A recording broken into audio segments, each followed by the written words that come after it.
Okay, here we go. Justifying your CPA. I talked about in a previous video how you might be spending $10, $3, $2 to obtain a new listener. And I said, how in the world can you justify that spend? Because getting 10,000 listeners is going to cost you, maybe $30,000, right? So how can we justify that? Well, let's talk about how we justify that. But let me make this full screen first. You must podcast for money, okay? You have to. I know that you might be an artist and you might be like, money's gross, money's the worst. Let me help you grow up a little bit. Money is an enabler of things. It can enable shitty behavior or it can enable philanthropic, wonderful behavior. When you have money, you can help others more efficiently. When you have money, you can make the world a better place. When you don't have money, you can pretty much just complain about how the world is and you have little influence over shaping it. Money can be used for terrible things, or it can be used by good people to accomplish good and honorable things. I'm imagining that you're of the latter variety. You're an artist, and you want to make the world a better place in some way if you're not a business podcaster. You have got to fix your relationship with money if you're going to get into podcasting and expect any kind of success or impact from what you're attempting to do, because all impact in podcasting is related to growth, and growth costs money, which you should at this point in the course more than understand. You will not grow organically, or at least the odds are overwhelmingly against you. So you must grow through paid methods. Growth through paid methods will cost you between $2 and $3 per acquisition. We've gone over this on those platforms, Overcast, Podcast Addict, some of those other ones. You require 10,000 listeners at a minimum to make a living off podcasting. Let's break that down. How much money your podcast is worth. An advertiser will pay on average $23 per 1,000 people it can reach through your podcast, okay? 1 to 3% of your listeners, in addition to ads, will be willing to support you financially. Sometimes it's more than that, but 1 to 3% is a pretty reasonable percentage to depend on. If you have a podcast with 3 ads in it, each worth $23 per 1,000 listeners who hear it, your podcast is worth $69 per episode per 1,000 listeners. If you have a podcast with 10,000 listeners, that means 10 sets of 1,000. So that's $690 you can generate through ads with 10,000 listeners. You have 4.3 episodes a month because there are 4.3 weeks in a month. I'm assuming you have a weekly release. And that's roughly $2,967 a month you can generate through ads alone.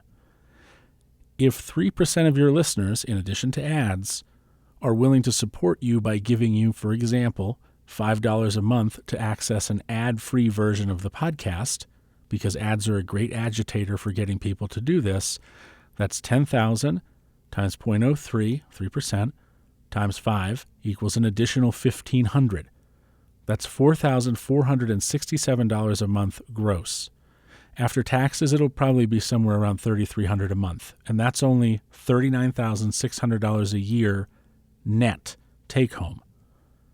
That is the bare minimum of a living, and that's 10,000 listeners. Okay, so that sounds like a lot.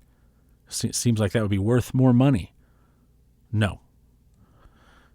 You will not make a full-time wage, even this small full-time wage, with fewer than 10,000 listeners unless you've got a formal additional business wrapped around your podcast, because listeners aren't listeners when you have a product or service to sell.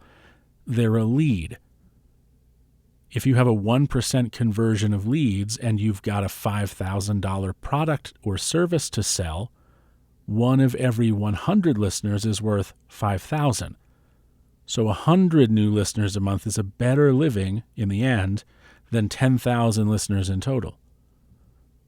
You've got to make this decision now.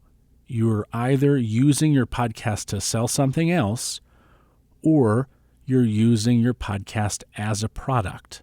The podcast itself is the thing which is worth money. please do not think there's another way to do this. There isn't. Money doesn't rain from the heavens just because you believe your content is good and you have 100 people who agree with you.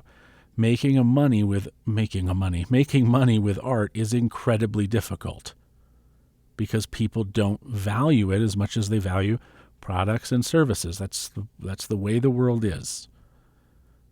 Podcasting is a business, and you had better approach it as one, or you're going to fail in almost all cases. Of the 5 million podcasts that exist, the stories of the guy or gal who started a podcast in their basement and didn't invest in equipment and didn't invest in marketing and just did their best and became millionaires or even were able to go full time, there might be a dozen of those people out of 5 million, okay? The odds of you being one of them, very, very, very, very, very low. Now, I'm not going to build a business for you. If you've already got a business, that's great. You may already be thinking of using a podcast as lead generation, so you're probably already savvy on this. You don't need any help. You understand conversions and leads and all that kind of stuff. You get that. You own a business. If you don't already have a business, we need to talk about setting up monetization for your podcast as a product podcast, and that's what we're going to do in the next video. So let's get you set up for some financial success here. This is going to be very practical advice. I'm going to expect each of you to do this unless you have another product, if you have an external business that you're using the podcast to send leads to or to generate leads for, where you can say, hey, it's a $5,000 product. So if I spend $1,000 getting a customer, that's $4,000 in profit. I'm happy with that. If you're a business already, you can probably skip the next video. But if you're a podcaster who's creating from, a desire to advocate for something, make the world a better place, have impact in some way, spread a message, any of that stuff, you really need to pay attention to this next section, okay? So that's up next, and I will see you there.